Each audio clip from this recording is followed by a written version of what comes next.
Welcome to African Folktales by Tammy. Please don't forget to hit the like button and subscribe for more interesting stories. Also share this story to someone who might be interested. Let's get into the story.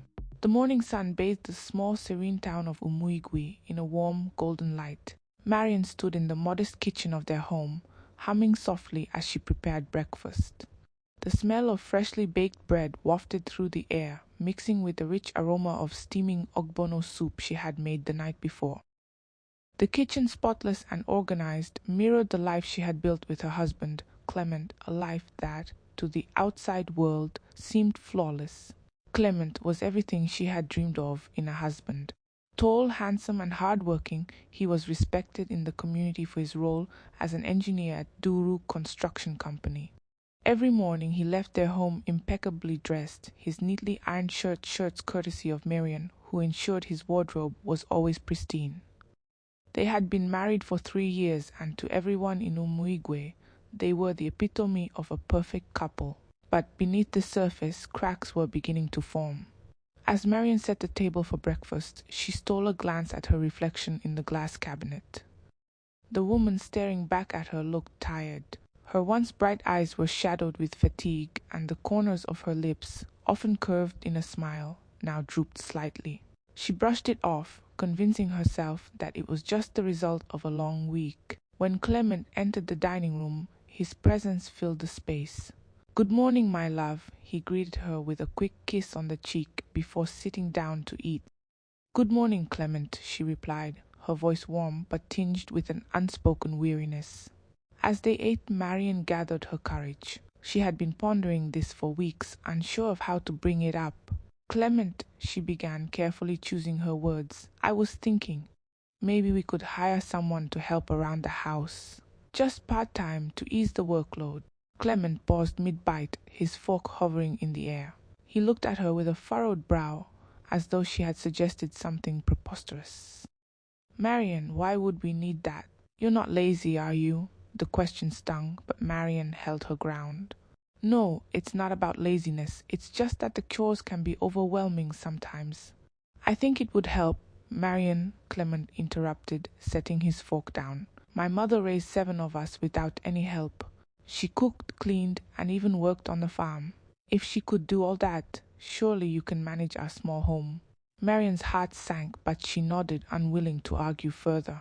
She knew Clement loved her, but his words revealed a blind spot she hadn't anticipated. The rest of their breakfast passed in silence, the warmth of their morning now replaced with a heavy tension. After Clement left for work, Marian threw herself into her daily routine. Cleaning, cooking, laundry, each task a testament to her love and dedication. But as the hours stretched into the evening, she felt the weight of Clement's words pressing down on her. Could she really continue like this, day after day, with no relief? When Clement returned home that night, he brought with him the same charm and laughter that had won her over years ago. He spoke of his day at work, the challenges he had faced, and the new project he was leading. Marian listened attentively, smiling in all the right places, but inside, her mind raced with questions. As they lay in bed, Clement fell asleep almost instantly, his steady breathing filling the room. Marian stared at the ceiling, her thoughts a whirlwind of emotions. She loved her husband deeply, but for the first time she wondered if love alone was enough. The next morning she woke up early, determined to start the day afresh. She told herself that Clement would come around eventually, that he would see her struggles and offer his support. Until then, she resolved to keep pushing forward, fueled by hope and a love that she prayed would endure. Little did she know, the seeds of her exhaustion had already taken root, and the storm that was coming would test the very foundation of their marriage. The sun rose lazily over the quiet streets of Umuigwe, its golden rays seeping into Marian and Clement's modest home. Marian, as usual, was already in the kitchen, preparing breakfast. The aroma of fried plantains and eggs filled the air, but her movements were slower than usual. She clutched the edge of the counter, steadying herself as a wave of nausea swept over her. She had been feeling off for weeks now, tired, lightheaded, and unusually sensitive to smells. As she sat down to catch her breath, a thought struck her. Could it be? Her hands trembled as she reached for her phone to call Ada, her childhood friend who worked at the local clinic. "Ada, I need to see you today," she said, her voice barely above a whisper. "Marian, are you all right? You sound strange," Ada responded, concern evident in her tone. "I don't know. Just please make time for me." Later that afternoon, Marian sat nervously in Ada's small office. The room was painted a calming shade of blue, but it did little to ease her anxiety. Ada smiled as she handed her the test results. "Congratulations, Marian, you're pregnant." For a moment, time seemed to stand still. Tears welled up in Marian's eyes, a mixture of joy and trepidation. She had always dreamed of becoming a mother, but the reality of her current struggles made her wonder if she was ready for this new chapter. That evening, she decided to surprise Clement with the news. She prepared his favorite meal, jollof rice with grilled fish, and lit a candle in the center of their dining table. When Clement walked in, the delicious aroma greeted him, and his face lit up. "This looks amazing, Marian. What's the occasion?" he asked, sitting down.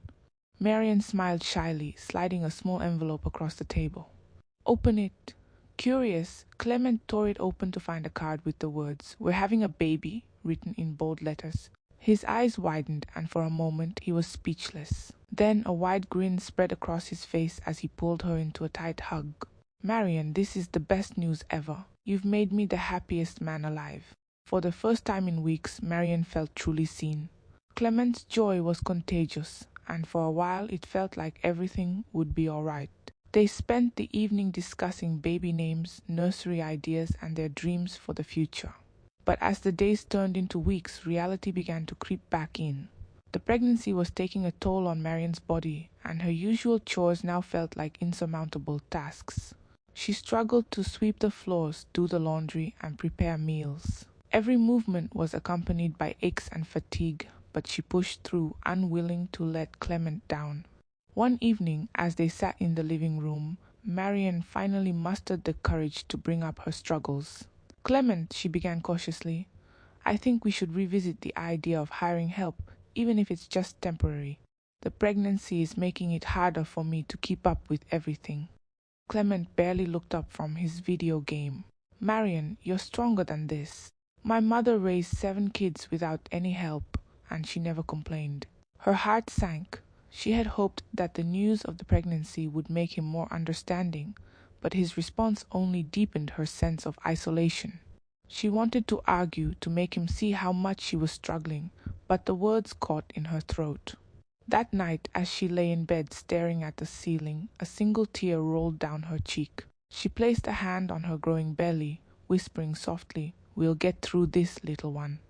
Mama will find a way." But deep down, she knew she couldn't keep this up forever. Something had to change, and soon. The days in Umugwe seemed longer for Marian as her pregnancy progressed. The morning sun, once a symbol of hope and new beginnings, now felt like a reminder of the grueling tasks ahead. Her swollen feet ached as she shuffled around the house, attending to chores that seemed never ending. The once joyful hums that filled the kitchen were replaced with heavy sighs and occasional tears she quickly wiped away. Marian's once meticulous routine began to falter. The laundry would pile up longer than usual. The floors weren't as spotless, and dinners were occasionally delayed. Despite her best efforts, she simply couldn't keep up. Yet Clement seemed oblivious to her struggles. His evenings were spent on the couch, engrossed in video games or laughing with friends, while Marian trudged through her duties silently. One fateful evening, Clement announced that his friends were coming over for dinner. Marian, already exhausted from day's chores, felt a pang of frustration. She had barely rested, her back was sore, and her swollen belly made every movement a struggle. "Clement," she started cautiously, "I'm really tired today. Can we reschedule with your friends?" Clement frowned, his gaze still fixed on his game. "Marian, it's just dinner. You always make such great food. They're looking forward to it." Her shoulders slumped as she turned back to the kitchen. She didn't have the energy to argue. As she cooked, tears pricked her eyes, but she blinked them away. The thought of disappointing Clement or appearing weak kept her going. By the time his friends arrived, the house smelled of freshly cooked egusi soup and pounded yam. The men settled in the living room, their laughter echoing through the house as Marian served them. They complimented the food, and Clement beamed with pride as if he had prepared it himself.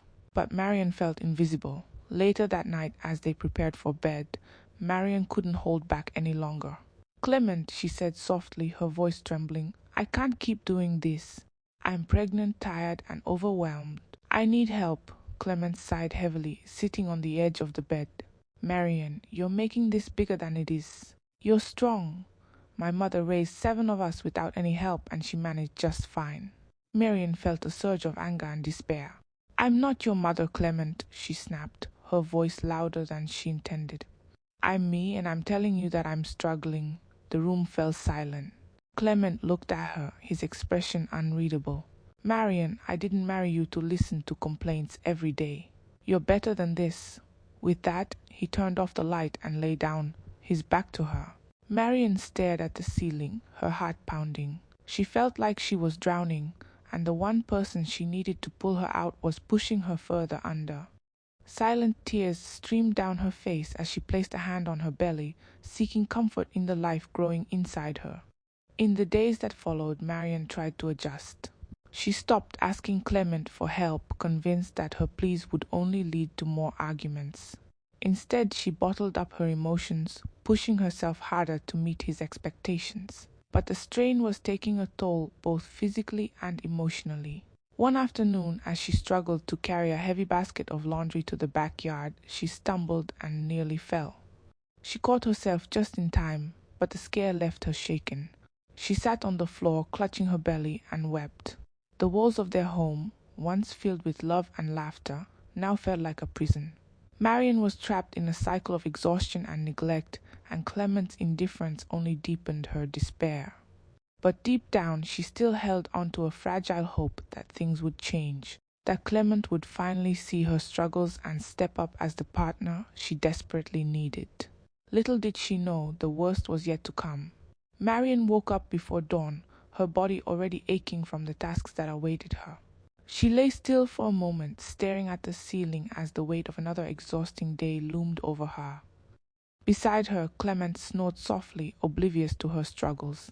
She turned her head to look at him, her heart aching with a mixture of love and resentment. The kitchen greeted her with dishes left from the night before.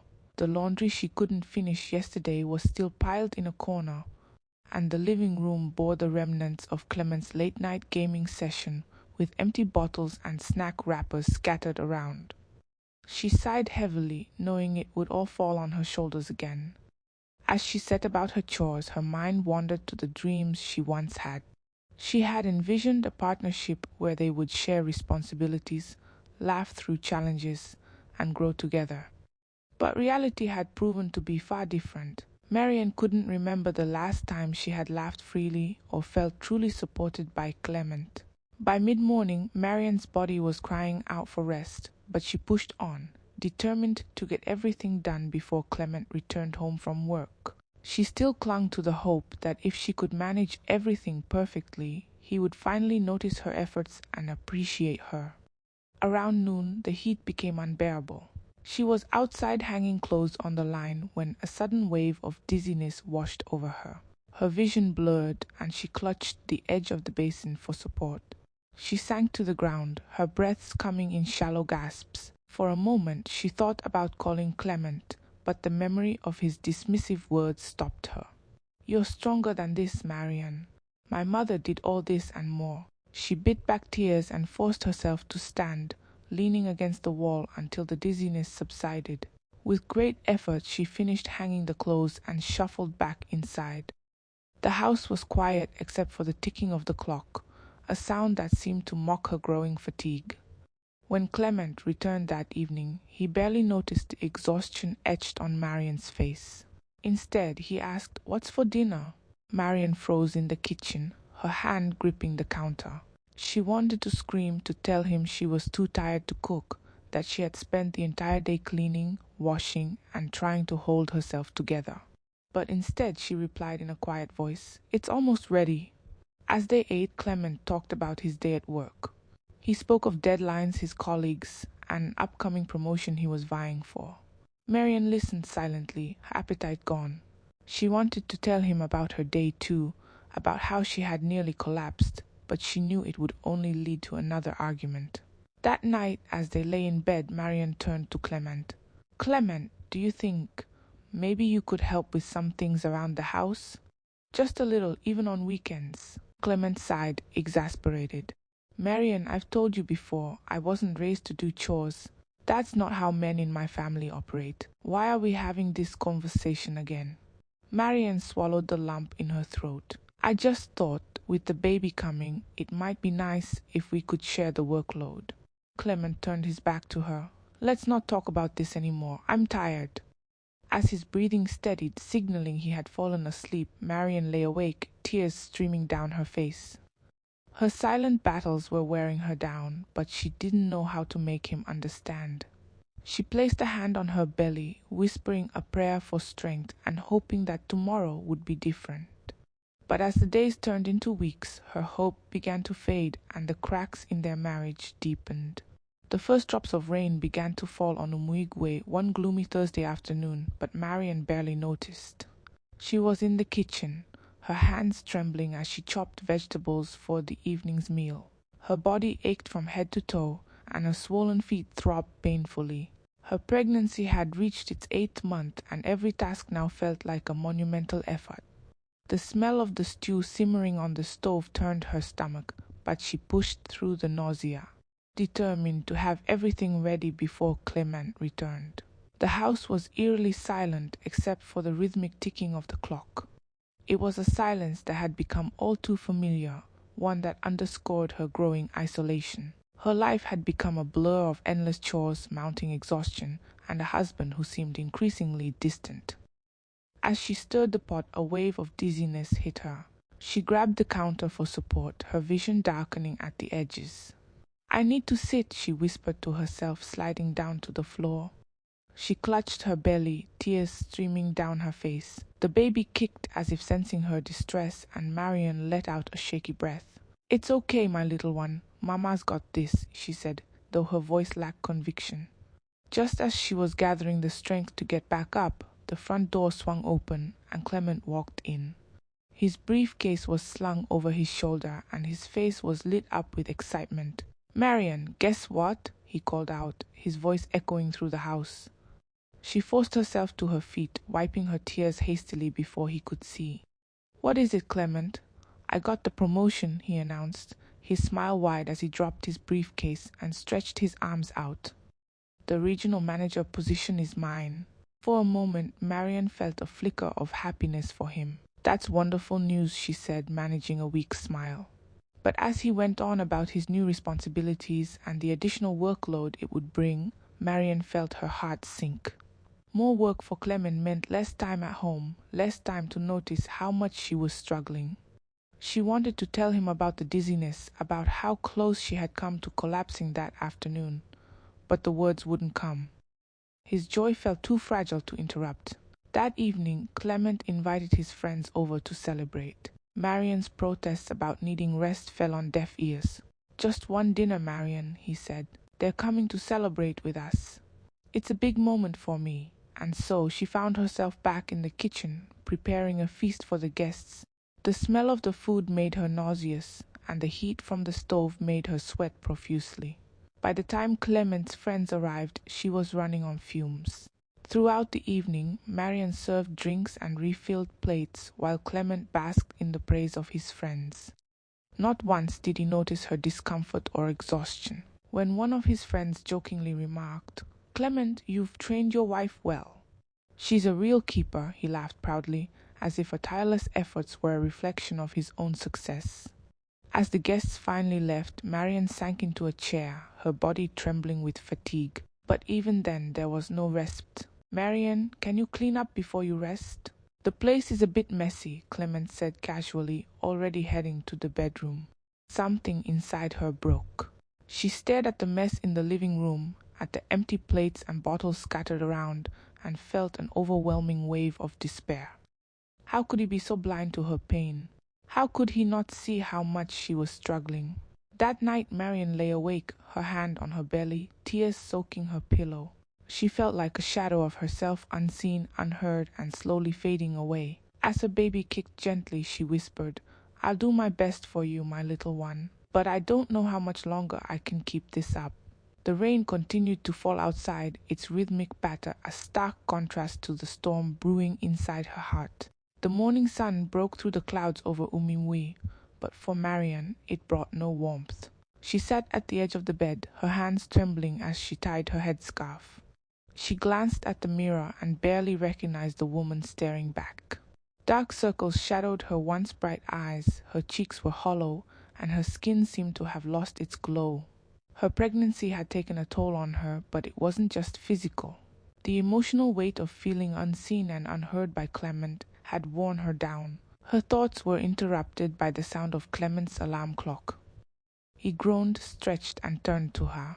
"Good morning, Marian," he said, his voice still heavy with sleep. "Good morning," she replied softly, avoiding his eyes. Clement yawned and rubbed his face. "What's for breakfast?" "I'm starving." Marian's stomach clenched. She wanted to scream at him, to tell him how exhausted she was, how much she needed him to step up. But she swallowed her frustration and forced a smile. "I'll make something now." As she shuffled to the kitchen, her legs felt like lead. The kitchen was a mess from the previous night's celebration, and she sighed, knowing it was all on her to clean up. She began preparing akara and pap, her movements slow and deliberate. The smell of the frying beans made her nauseous, but she pressed on. By the time Clement was ready for work, breakfast was on the table. He ate quickly, complimented the food, and kissed her cheek before leaving. "Take it easy today," he said, as if those words alone could lighten her load. Marian sat at the table after he left, staring at her untouched plate. The silence in the house was deafening, and for the first time she felt truly alone. She thought about calling her mother, but the thought of burdening her with her problems stopped her. Her mother had always taught her that a good wife endured, that marriage was about sacrifice. But how much more could she sacrifice? Later that day, as she hung laundry outside, a sharp pain shot through her back. She dropped the basket and clutched her belly, fear gripping her. The baby kicked in response, as if trying to reassure her. She leaned against the wall, tears streaming down her face. Marian decided she couldn't continue like this. She had to make Clement understand the gravity of her struggles. That evening, when he returned from work, she greeted him with his favorite drink and waited for him to settle. "Clement," she began cautiously, her voice trembling, "I need to talk to you." He looked up from his phone, his expression neutral. "What is it?" "I'm struggling," she said, her words tumbling out in a rush. "The chores, the pregnancy, everything, it's too much for me. I need help, even if it's just hiring someone to assist me around the house." Clement frowned. "Marian, we've talked about this. You're stronger than you think. You can handle it." "No, Clement, I can't," she cried, her voice breaking. "I'm exhausted. I feel like I'm drowning, and you're standing on the shore watching me sink." His face hardened. "That's not fair, Marian. I work hard to provide for this family. I don't see why you can't manage the house."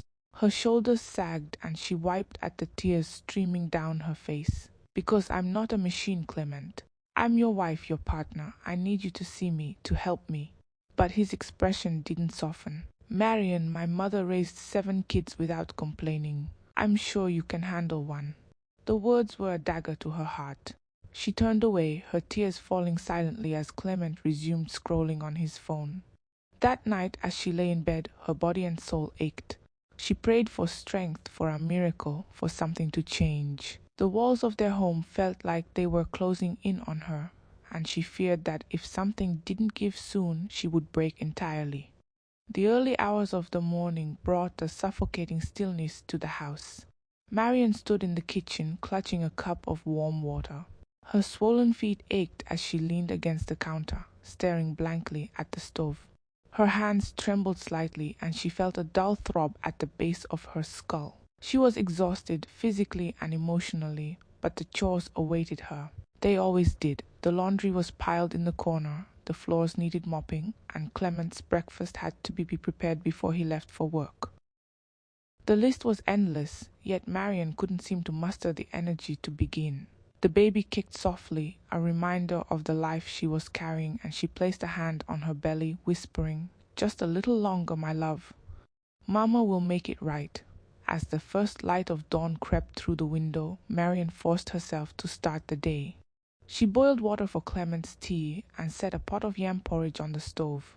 Each step felt heavier than the last, but she pushed forward, her movements slow and deliberate. When Clement emerged from the bedroom, freshly showered and dressed for work, he barely glanced at her. "Good morning," he mumbled, pouring himself a cup of tea.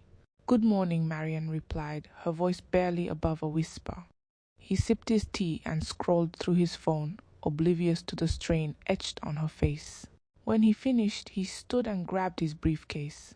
"I might come home late today. We have a meeting," he said, planting a perfunctory kiss on her cheek. Marian nodded, watching him leave without another word. The door clicked shut, and the silence enveloped her once again.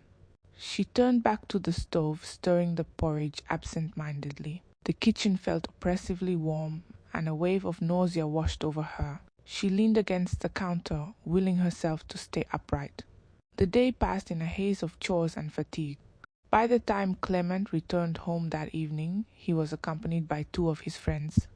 They laughed and chatted as they walked in, filling the house with their boisterous energy. "Marian," Clement called out, "we're starving. Can you make something quick?" Her heart sank, but she nodded and retreated to the kitchen.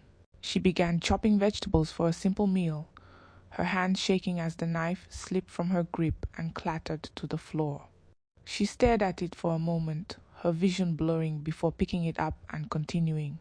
By the time the food was ready, her legs felt like they could no longer support her. She served the men in the living room, their laughter grating against her frayed nerves. As she returned to the kitchen to clean up, she felt a sharp pain in her lower back. She paused, gripping the edge of the counter, but the pain subsided and she pressed on. Suddenly, the room spun, the walls seemed to close in, and her breathing became shallow. She clutched her belly, panic rising as the dizziness grew worse. "Clement," she whispered weakly, but her voice was drowned out by the laughter in the living room. Her legs gave way and she crumpled to the floor. The clatter of a pan hitting the tiles echoed through the house, but no one came. The last thing she saw before everything went dark was the flicker of the stove's flame. It wasn't until Clement entered the kitchen to grab a drink that he saw her lying motionless on the floor. The glass slipped from his hand and shattered as he screamed her name. His friends rushed in, their laughter replaced by frantic shouts. They carried her to the car and sped to the hospital, Clement's hands trembling as he held her limp hand. He whispered apologies, his mind racing with memories of her pleas for help, pleas he had ignored. The doctor's grave expression when they arrived said it all. "She's critical," he said, his voice heavy. "The stress, it's taken a toll." Clement felt the ground shift beneath him as the weight of his actions and inactions crashed down on him.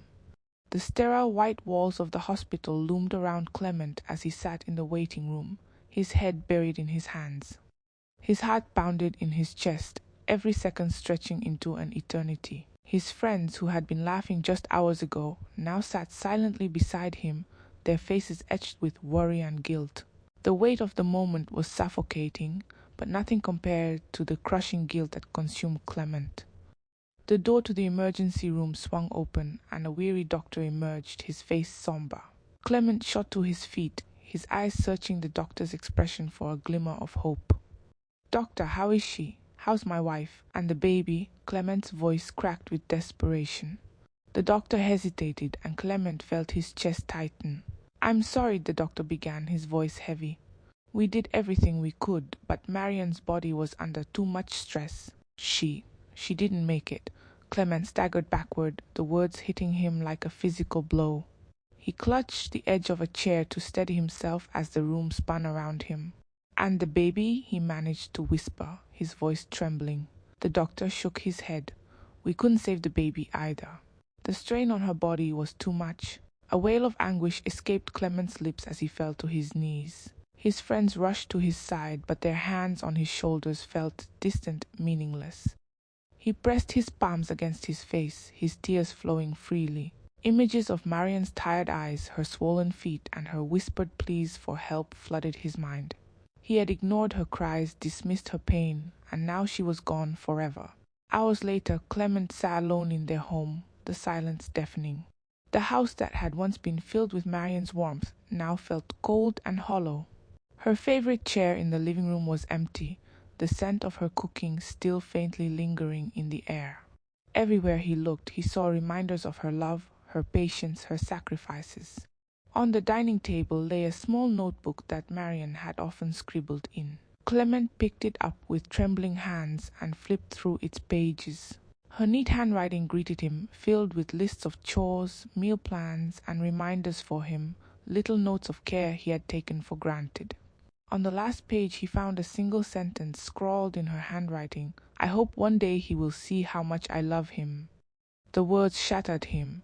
He clutched the notebook to his chest and sobbed uncontrollably. Memories of her laughter, her gentle touch, and her unwavering love played in his mind like a cruel reminder of all he had lost. The days turned into weeks, but the emptiness in Clement's heart only grew. He quit his job, unable to face the world outside. He wandered the house aimlessly, haunted by Marian's absence. He refused visitors and barely ate. The once confident, ambitious man was now a shell of himself, consumed by guilt and regret. One evening, as the sun set over Umuigwe, Clement stood in the kitchen, the same place where he had found Marian that fateful day. He stared at the counter where she had spent countless hours preparing meals for him, her love evident in every dish. He sank to the floor, clutching her apron, and whispered, "I'm sorry, Marian. I'm so sorry," but his apologies came too late. Marian was gone, and with her, the dreams of a family they had once shared. In the years that followed, Clement became a cautionary tale in Umuigwe. His story was told to young couples as a reminder to cherish and support one another. He spent the rest of his days in solitude, his life a testament to the devastating consequences of neglecting those we love. And in the quiet moments, when the weight of his guilt became too much to bear, Clement would whisper her name, hoping she could somehow hear him, wherever she was. "I see you now, Marian. I see you, and I'll carry your love with me until my last breath." Women, please always prioritize your health. We've come to the end of this story. Please subscribe to my channel to support me. Thank you.